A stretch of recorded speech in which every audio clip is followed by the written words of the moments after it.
Bismillahirrahmanirrahim. Assalamualaikum warahmatullahi wabarakatuh. Alhamdulillahi rabbil alamin, alladzi bi ni'matihi tatimmus shalihat. Alhamdulillahi alladzi ahyana ba'da ma amatana wa ilaihin nusyur.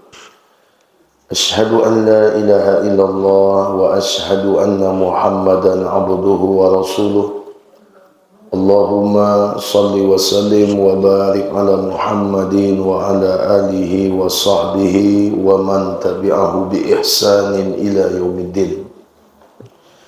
Subhanaka la ilma lana illa ma 'allamtana innaka antal alimul hakim. Qala Allah Ta'ala fi kitabihil karim, a'udzu billahi minasy syaithanir rajim. Ya ayyuhalladzina amanu taqullaha haqqa tuqatih wa la tamutunna illa wa antum muslimun.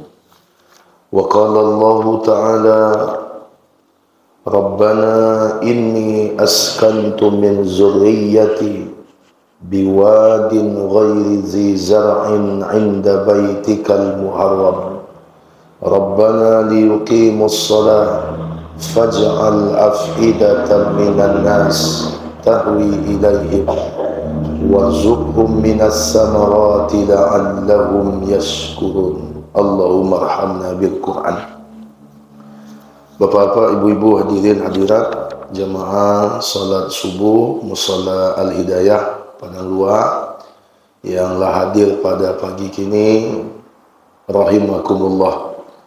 Kembali kita bersyukur memuji Allah dengan mengucapkan alhamdulillahi rabbil alamin.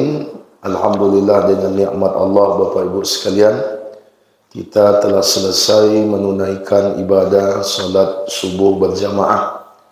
Kemudian sesudahnya dapat pula kita meluangkan waktu hadir di majlis ilmu, yang mana hadir di majlis ilmu ini secara langsung ini memiliki faedah yang sangat besar.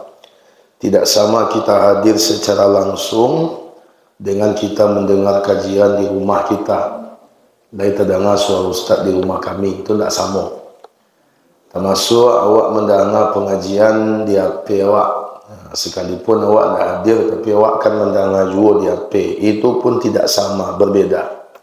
Jadi yang paling utama itu Bapak Ibu sekalian adalah hadir secara langsung di majlis. Nabi mengatakan, wa man salaka tariqan yaltamisu fihi ilman sahalallahu lahu bihi tariqan ilal jannah. Siapa orang yang menempuh suatu jalan untuk mencari ilmu, maka Allah akan beri dia kemudahan untuk masuk ke dalam surganya Allah Subhanahu wa Ta'ala. Mudah-mudahan pertemuan kita di pagi hari ini menjadi pertemuan yang barakah. Allah jadikan sebagai pemberat timbangan pahala akhirat kita, dan Allah jadikan menjadi asbab kita dimudahkan oleh Allah masuk ke dalam surga. Amin ya rabbal alamin. Bersalawat kita kepada Rasulullah Nabi Muhammad sallallahu alaihi wasallam. Allahumma salli ala Muhammad wa ala alihi wa sahbihi wasallim. Bapak-bapak, ibu-ibu, hadirin hadirat, kaum muslimin, kaum muslimat, rahimakumullah. Alhamdulillah, pagi ini adalah hari pertama saya bisa bertemu dengan Bapak Ibu di Musalla Al-Hidayah. Sesudah lebih 1,5 bulan awak berpisah serentak. Hari Senin lalu berartilah sepakan. Sekarang jazakallah. Hari Senin lalu berartilah sepakan pulang. Jadi Senin lalu baru pulang dari Tanah Suci, dan alhamdulillah hari Selasa itu sudah mulai bisa beraktivitas. Senin mau pulang jam 9, tiba di rumah jam 9 pagi. Hari Selasa waktu duha itu sudah mulai kajian taklim pertama di Masjid Raya Bukit Tinggi, kajian rutin setiap pekan. Sampai hari kini, alhamdulillah, Alhamdulillah pulang dalam keadaan sehat-sehat, dan paling cuma suara yang parau saja sinteknya kok. Ya, suara enggak parau, tapi alhamdulillah lain tak batuk-batuk model biasa tu. Biasanya bukan ciri khas ambo batuk. Sehingga ada jemaah yang mengandoi itu, kalau lah batuk ambo ada tibus tak tu. Kalau lah terdengar suara batuk, berarti lah tibus tak. Aku alhamdulillah sejak ambo tibo sampai kini aku ani yang sebut. Alhamdulillah ambo jauh merasakan lebih sehat dibandingkan pergi-pergi sebelumnya. Bapak Ibu sekalian, pagi kini kita akan mengkaji secara khusus.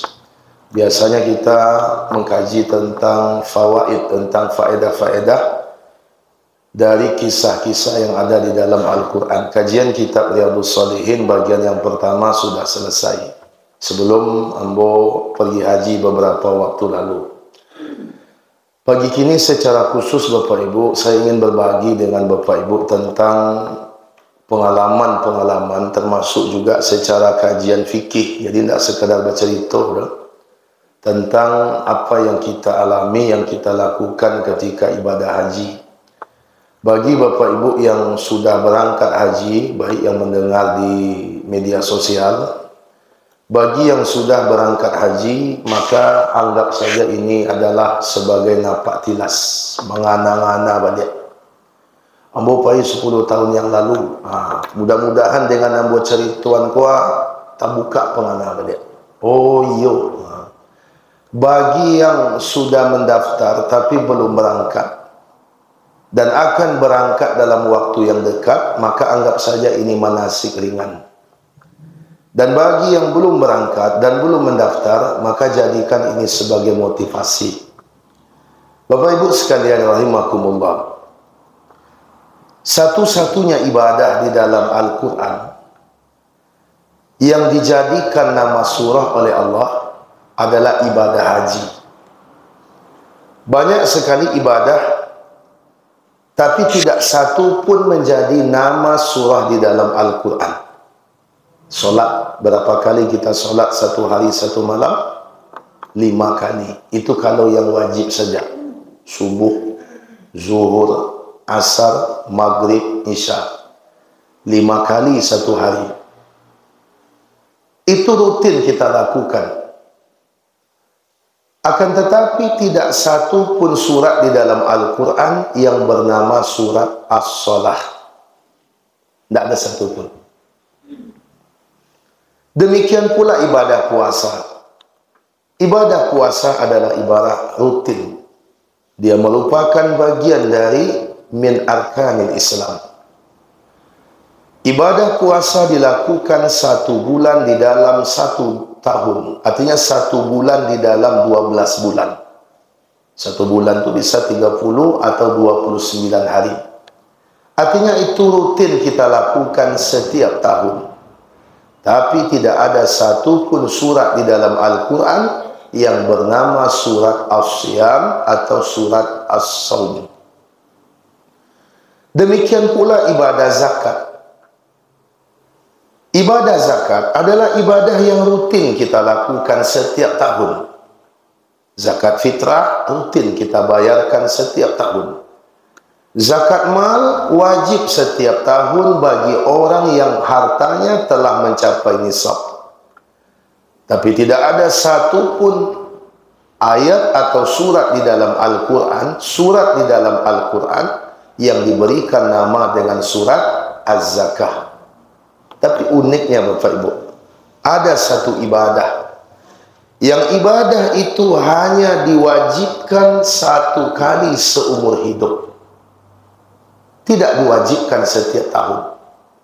Berbeda dengan zakat, berbeda dengan sholat, berbeda dengan puasa. Kewajibannya hanya 1 kali seumur hidup. Itu pun tidak bagi semua orang, bagi yang mampu saja. Tapi hebatnya Bapak Ibu sekalian, ibadah itu namanya dijadikan nama surat di dalam Al-Quran. Ibadah apa yang kita maksud? Ibadah haji. Ada satu surat di dalam Al-Quran yang bernama surat Al-Hajj. artinya ibadah haji. Surat yang ke-22. Maka ini memberikan gambaran kepada kita Bapak Ibu sekalian, bagaimana ibadah haji ini ibadah yang penting, sehingga mendapatkan perhatian khusus dari Allah Subhanahu wa ta'ala. Ibadah haji ini adalah ibadah yang sangat penting, dan dia merupakan bagian dari rukun Islam. Nabi mengatakan, Bunyal Islamu ala khamsin, syahadati an la ilaha illallah wa anna Muhammadar Rasulullah wa iqamis salah wa ita'iz zakah wa saumi Ramadan wa hajjil bait man istata'a ilaihi sabila. Islam itu tegak di atas 5 perkara. Islam itu berdiri di atas 5 perkara. Mana yang 5 itu? Yang pertama, engkau bersaksi tidak ada ilah yang berhak diibadahi dengan benar kecuali hanya Allah. Engkau bersaksi bahawa Muhammad adalah utusan Allah. Yang kedua, engkau menegakkan solat. Yang ketiga, engkau membayarkan zakat. Yang keempat, engkau berpuasa Ramadan. Yang kelima, engkau menunaikan ibadah haji bagi siapa yang diberikan kemampuan. Jadi ibadah haji ini rukun Bapak Ibu. Yang namanya rukun ini adalah sesuatu yang harus ada, tidak bisa tidak, itu yang rukun. Cuma ibadah haji ini bersyarat dengan istita'ah, bersyarat dengan kemampuan. Nanti kita jelaskan. Dan kemudian ada ancaman dari Nabi SAW. Ini perlu kita sampaikan. Ada ancaman dari Nabi. Apa kata Nabi SAW? Man ataqal hajj falam yahujja fasawa'un alaihi yahudiyan mata aw nasraniyan.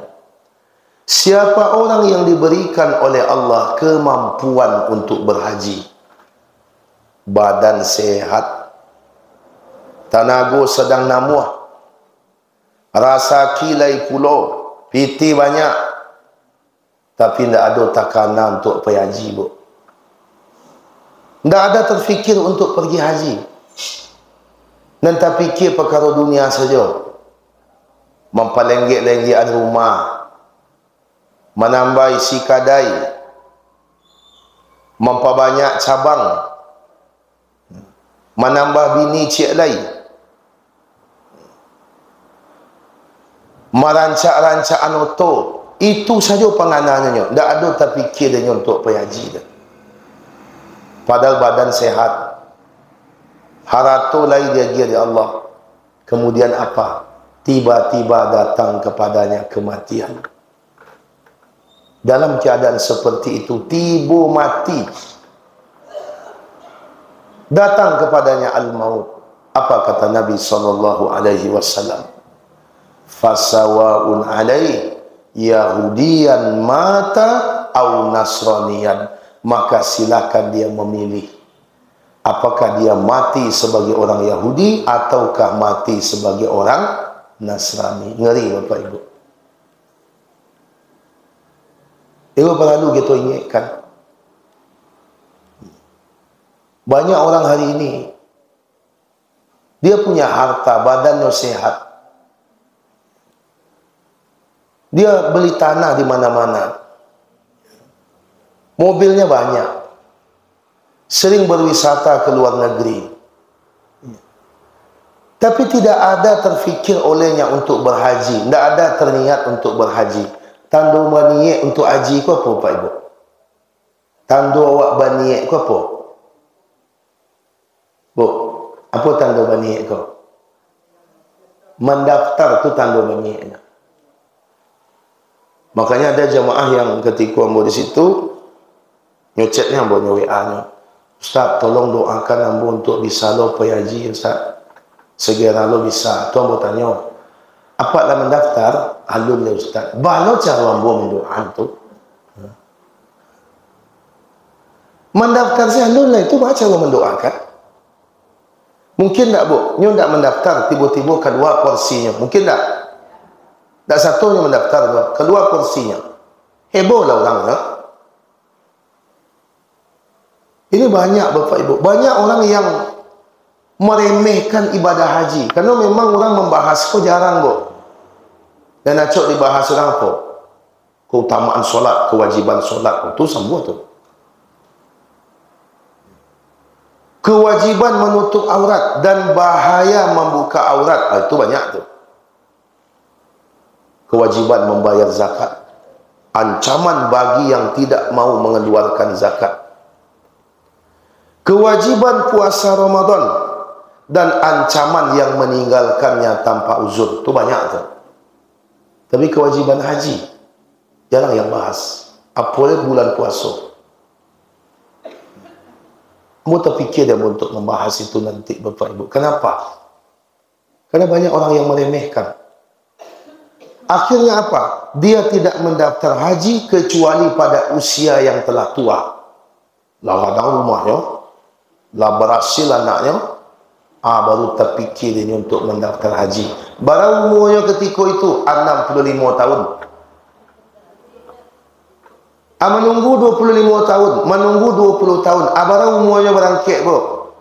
85, laba tungkek-tungkeknya payah. Itu banyak sekali.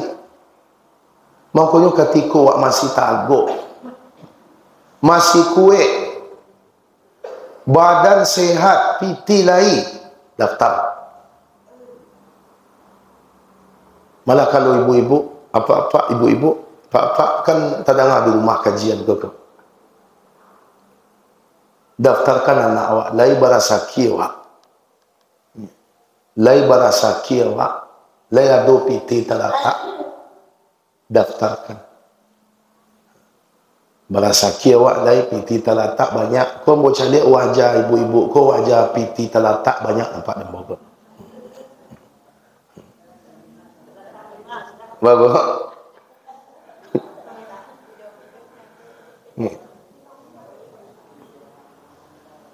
Supaya nanti ketika pagi itu awak masih sehat. Ingat Bapak Ibu, haji ku rukun Islam. Jadi kadang-kadang ada orang nak daftar Pak, kamu nak taluk dia mau dipanggil haji-haji Ustaz. Tak ada haji ku menghasilkan gelar Bapak Ibu. Ibadah tidak pernah menghasilkan gelar. Yang menghasilkan gelar apa?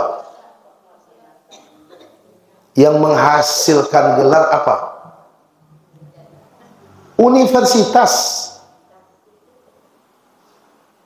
Yang menghasilkan gelar itu universitas. Ibadah tidak pernah menghasilkan gelar.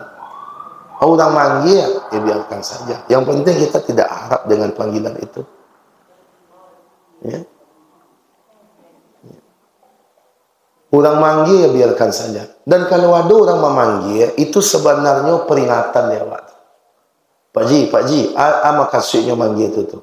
Sebenarnya tu sindiran tu Pak Ji, kecilnya tu. Pak, apa lagi Pak baru balap pada lain Pak. Itu sebenarnya maksudnya tu.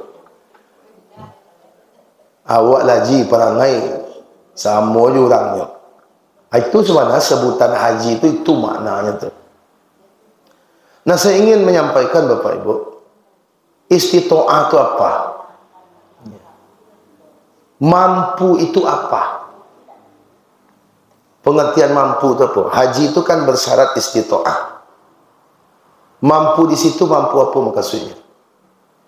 Pertama, mampu secara biaya, angku-angku. Karena haji itu adalah ibadah yang biayanya cukup besar. Kita pergi ke satu tempat yang sangat jauh, biayanya besar. Apalagi orang dulu, Bu.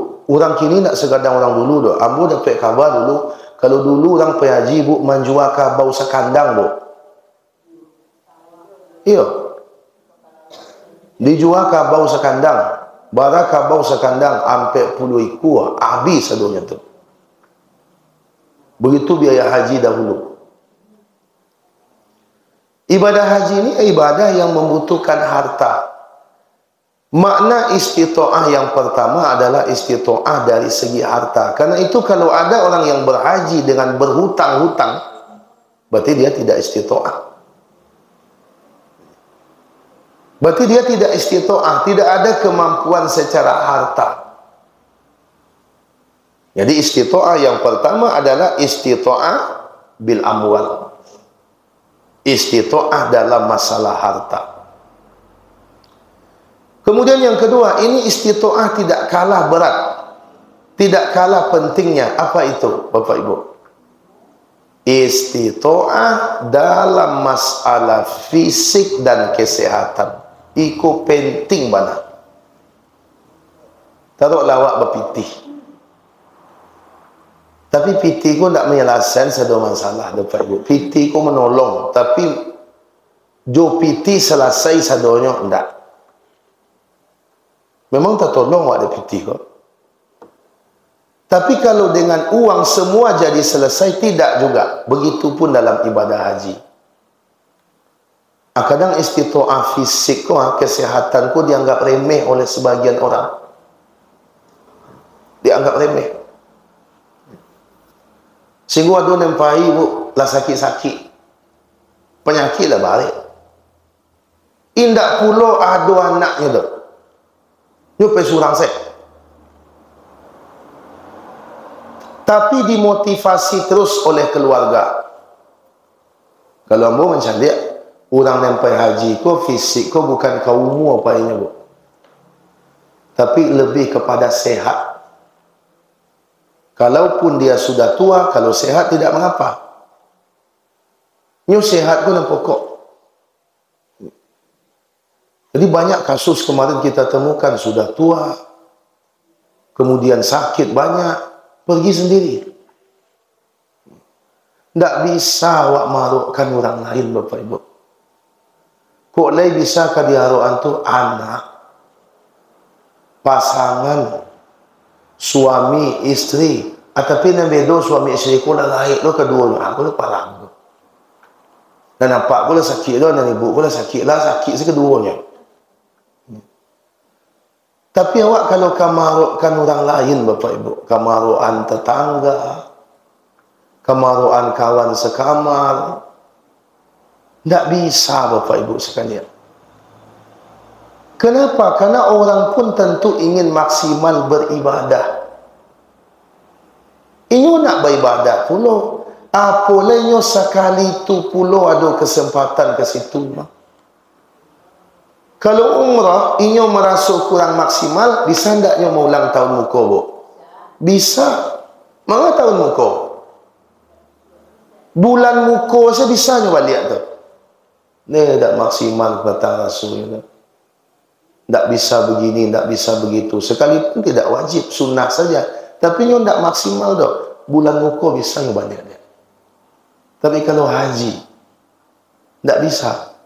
Kemudian ambo pulang kini kuat 2023. Apakah ambo sudah pulang ko bisa langsung daftar? Tidak bisa. Baraje dah wakatunya bu. 10 tahun. 10 tahun sesudah ambo pulang ko baru bisa ambo daftar. Barang umur ambo kini tambahkan 10 tahun. Barang umur ambo depan ibu. Bu, barang umur ambo bu. Mabuk.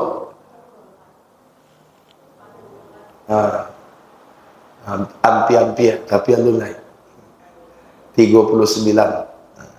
Tapi dek baba ni duit bu agak tua bantu bu jadinya. Dek perasaan bu 39. Abarau muambo bisa mendaftar nanti sampai 49. Masa tunggu itu besar kemungkinan semakin ke belakang semakin lama. Ambo masa tunggu ambo sebelah tahun. 10 tahun yang akan datang saat ambo mendaftar bisa jadi masa tunggunya 30 tahun. Berarti 49 ditambah 30, 79 umur ambo. Kok lain duit juga. Itu pun lah jadi nyik orang tu. Makanya tentu orang tidak akan menyia-nyiakan kesempatan yang sekali-kalinya. Tak mungkin orang fokus di awak tu. Pasti orang akan sibuk dengan dirinya. Makanya orang kalau kapai haji lah tua, boleh penyakitnya banyak, tak ada anak, tak usah. Jangan pakai tawakal buta. Apa tawakal buta tu bu? Keciknya tawakal. Itu bukan tawakal. Itu sembrono namanya. Apa itu? Lah jalannya sakit. Penyakitnya kau penyakit khusus lah. Butuh penanganan khusus, nyopai surang. Apa prinsipnya? Ya Allah, kau pengasih penyayang. Ya dosa kau tu. Apalagi tanah suci. Ado-ado si keajaiban. Disehatkan di Allah kau tu. You kok disehatkan di Allah Pak Ibu. Kau indah lah. Di kampung ini saja berjalan 10 meter ke masjid dah tak ada dia. Kini ke Masjidil Haram 1,5 kilo, bayangkan. Tak boleh kita tawakal buta seperti itu. Itu namanya sembrono namanya. Mending dia sendiri yang tidak bisa beribadah. Yang lebih berat Bapak Ibu, mohon maaf. Bisa-bisa dia malah merepotkan orang lain. Kalau anak awak repotkan biasanya tu. Itulah bakti anak kepada orang tua. Kalau pasangan tu biasa. Karena suami istri itu memang saling bekerja sama, saling bantu, saling peduli. Tetapi kalau kenal-kenal biasa, basobok sesama jamaah haji, tu awak haruannya kama bian awak, tak bisa bu. Mungkin kawak mungkin tak tak kecil adanya. Yang sekamal ya awak. Kawak mungkin tak tak kecil adanya. Tapi kau orang mungkin tak sabut adanya. Tak itu kerajaan kecilnya. Tak kamabian ranggai. Itu dah kecilnya. Ada yang terakhir je piti dan kecilnya. Kemang awak bu. Ambo menunggu sebalik tahun, 2 balik tahun, bu kemari kok. Tak ikut lo kerajaan bodoh kecilnya. Makanya tak bisa orang mengharapkan orang lain. Dan apa makna istitoah dari segi harta tu? Jadi jangan dianggap istitoah aku kayo. Tak. Sebenarnya kalau orang mampu mengatur hidupnya, biaya hidupnya, maka orang bisa mendaftar haji ketika muda.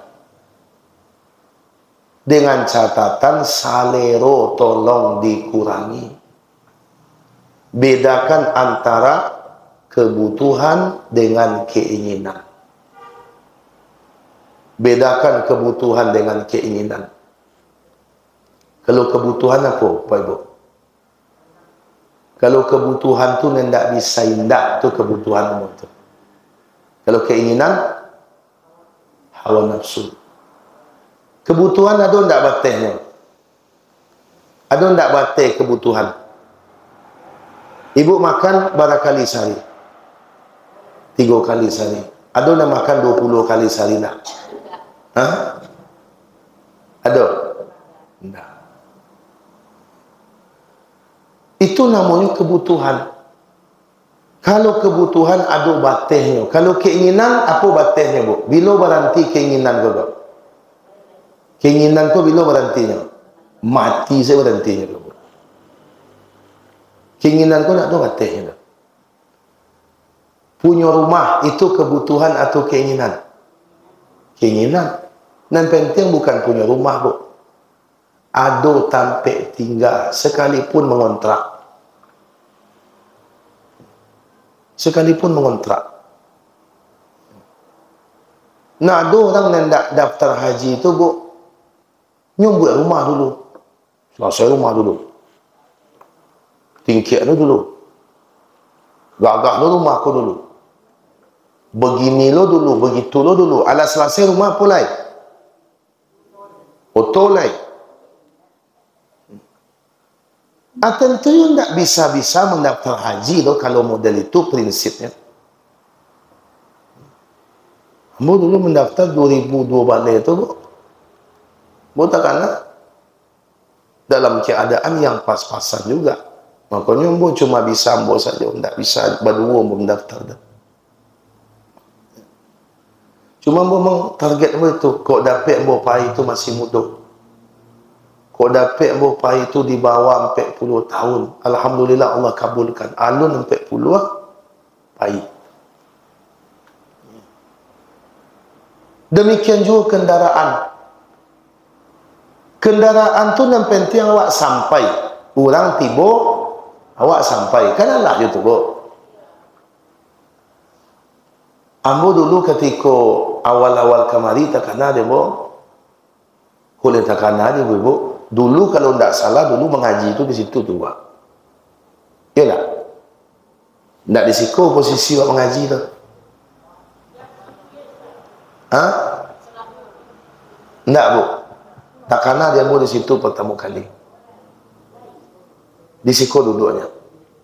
Jadi posisi mengaji itu model kuat. Kamari aduknya. Jadi ambo menyampiang mencari ibu-ibu. Ibu-ibu sampiang kiri ambo. Itu pertama ambo kemari itu. Tidak beberapa kali. Kemudian pindah ke depan. Sebab sakit dia ustazku mencari tiap sebentar untuk apa. Itu pertama kali itu. Masih tinggal di Padang Panjang bu, kalau nak salah dulu. Kamari ambo joto buruk dulu, bu. Oto tu, merek oto tu Mitsubishi Jetstar namanya. Jetstar tu di bawah carry dulu, bu. Di bawah carry tak tahu balik dia, bu. Di bawah carry. Tak kena dia ambo harga oto tu 10 juta, bu. Baku itu ambo balik. Kerana itu ambo dah mampu. Sekalipun bertebaran iklan oto DP segitu, cicilan per bulan, ambo prinsip ambo duit tak berhutang dah. Hidup dalam batas kemampuan. Joto tu ambo pergi ke mahkamah tu, bu. Oto tu bantu angkot, bu. Mirip angkot, bapak ibu. Sehingga oto tu acok di stok orang. Tak menambang kini perai kecil, bu. Mau nak nambang kini tu. Kerana memang bantu angkot oto tu. Tapi tak ada jasanya, bu. Tak ada jasanya tu. Kamar-kamar ambo sampai tanya. Sekalipun joto tu pula, ambo banyak kenal orang bengkel, bu. Kerana tiap sebentar pai ke bengkel. Sampai diundang baralik kan, bu, orang bengkel, bu. Biasanya orang kalau mengundang baralik tu orang yang baik. Orang ni lah dakik-dakik mana dia tak sebentar buka bengkel. Kadang 3 hari sekali buka bengkel.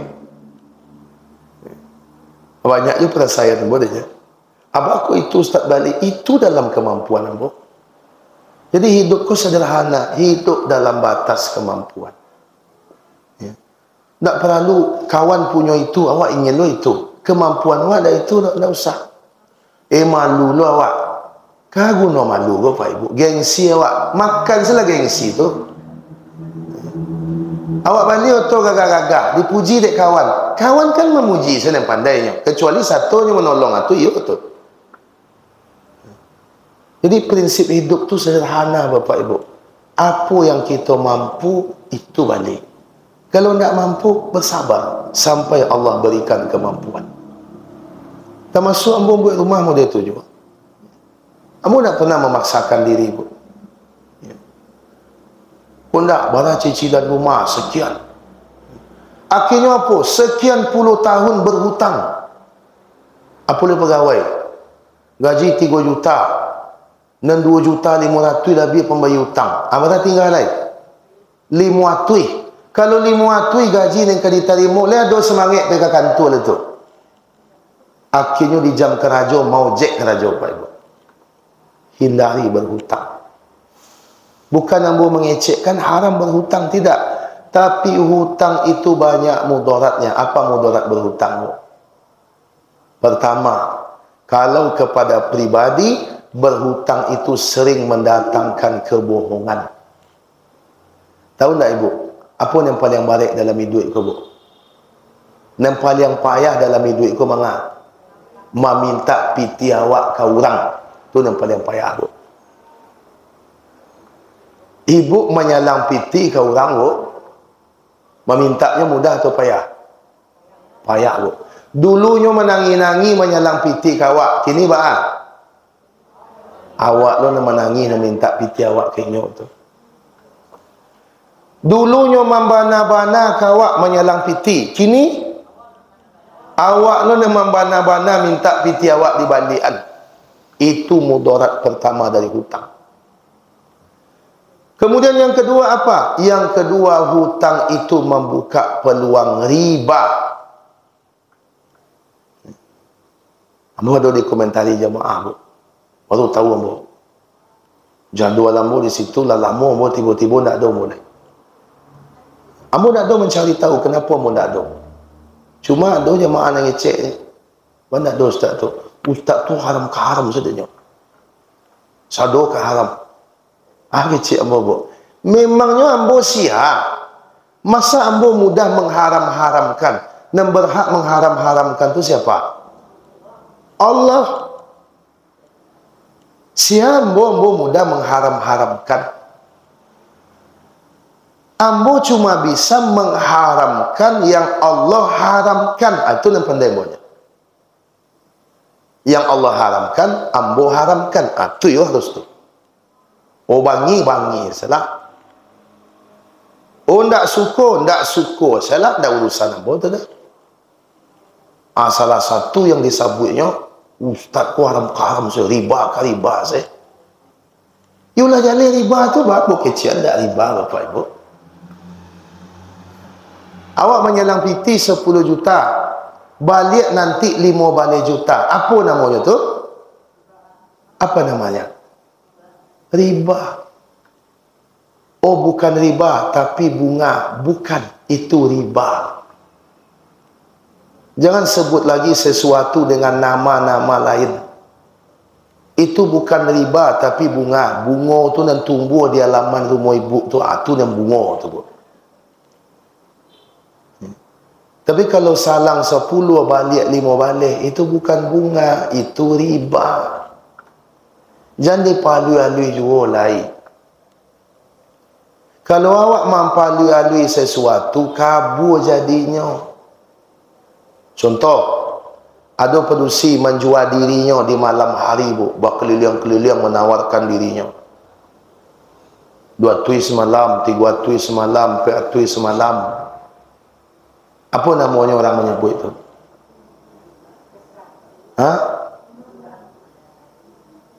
Apa namanya orang menyebut produksi model tu? Kupu-kupu malam.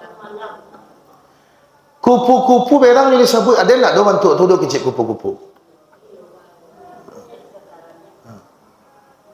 Itu kalau kupu-kupu bisa mengeceknya tu, bu. Ada tak dia bentuk tu ceknya?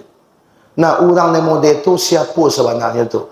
Itu bukan kupu-kupu malam, itu namanya poyok nama itu, bu. Oh, kasamai ustaz. Dah kasar tu dah. Jadi saya menghimbau Pak Ibu, hindari hidup berhutang. Apa boleh berhutang untuk gaya hidup?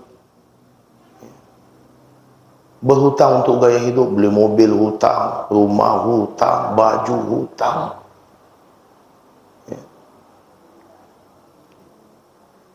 Jadi hidup dalam batas kemampuan kita. Nah, kalau model itu awak insya-Allah bisa awak daftar tu. Bisa kita daftar. Ingat, pengertian mampu ini tengah-tengah, bu. Kalau ada orang payah mana hidupnya, hutang banyak, berarti tidak mampu. Jangan paksakan. Gugur dengan sendirinya berhaji. Tapi ada pula orang yang sebenarnya mampu, tapi karena gaya hidupnya tidak mampu, ya doh. Itu bukan tidak mampu namanya. Meningkat-ningkat rumah bisanya. Membeli oto, 3 otonya. Kadangnya 3 petak.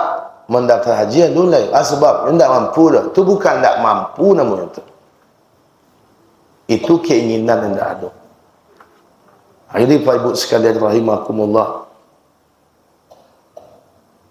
kalau ada awak anak-anak awak lebar sakit, ada dana, mungkin ibu merasa dia yang bola sakit, ingin juga berhaji jalur regular, tak bisa dah. Kalau ingin awak ambil jalur khusus, jalur ONH plus, atau kalau tidak furoda, itu yang mungkin kalau awak lebih umur, apalagi kondisi fisik nak sehat. Tapi kalau kau ditampu jalur regular, bu, model tadi itu dan pelaksanaannya lumayan berat. InsyaAllah nanti pertemuan berikutnya saya berencana untuk menyampaikan perkara ini 2 kali. Dan ambo sebelum merangkik tu lama berdiskusi dengan Dandi. Banyak jo yang berdapat dari beliau. Ambo rasanya ingin membukukan ibu bagaimana perjalanan ibadah haji ini dari awal sampai akhir, supaya bisa menjadi motivasi bagi jamaah, termasuk apabila di dalamnya ada hal fikih, bisa untuk menjadi penambah ilmu dan referensi. Mudah-mudahan nanti Allah mudahkan. Adiko secara motivasinya dulu, adapun secara bagaimana rangkaian perjalanannya, insya-Allah nanti satu kali pertemuan lagi akan kita sampaikan. Lemu ibu-ibu apa-apa mendengarnya, insya-Allah. Dan ambo Pak Ibu, termasuk ibadah haji kini ko, ambo menganggap tak sekasa capek ko Bapak Ida. Sebab ambo cek-cek bu, tak ada nama ambo 2023 baru. Terakhir ambo cek tu 2025. Tu tak ada ambo preso lagi. Tak ada ambo preso lagi. Ternyata keluar di 2023 ambo masuk dalam porsi tambahan, penambahan porsi itu. Masuk dalam penambahan porsi. Akhirnya ambo berangkit. Dek karena memang tak ada dalam agenda awalnya, ambo lah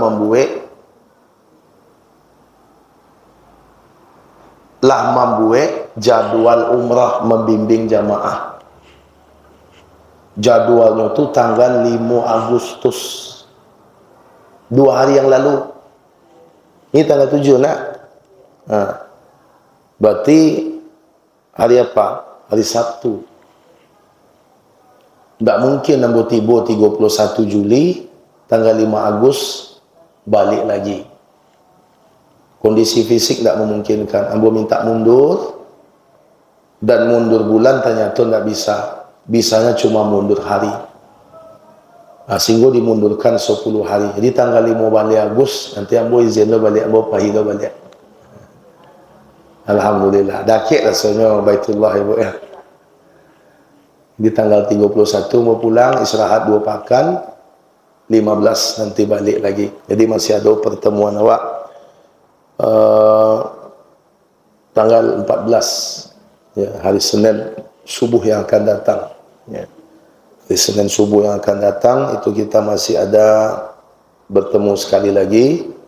Tanggal 15 saya berangkat insyaAllah. Di tanggal sampai balik nanti Senin depan, nanti saya ingin cerita tentang perjalanannya ya, bagaimana perjalanan ibadah haji, perjuangannya nanti kita akan ceritakan insyaAllah di Senin yang akan datang insyaAllah. Sampai di situ ada pertanyaan Bapak Ibu? Ada pertanyaan? Pas, baik. Demikian, jazakumullah khairan katsira. Wa sallallahu ala nabiyina Muhammadin wa ala alihi wa sahbihi wa sallim. Walhamdulillahi rabbil alamin. Wassalamualaikum warahmatullahi wabarakatuh.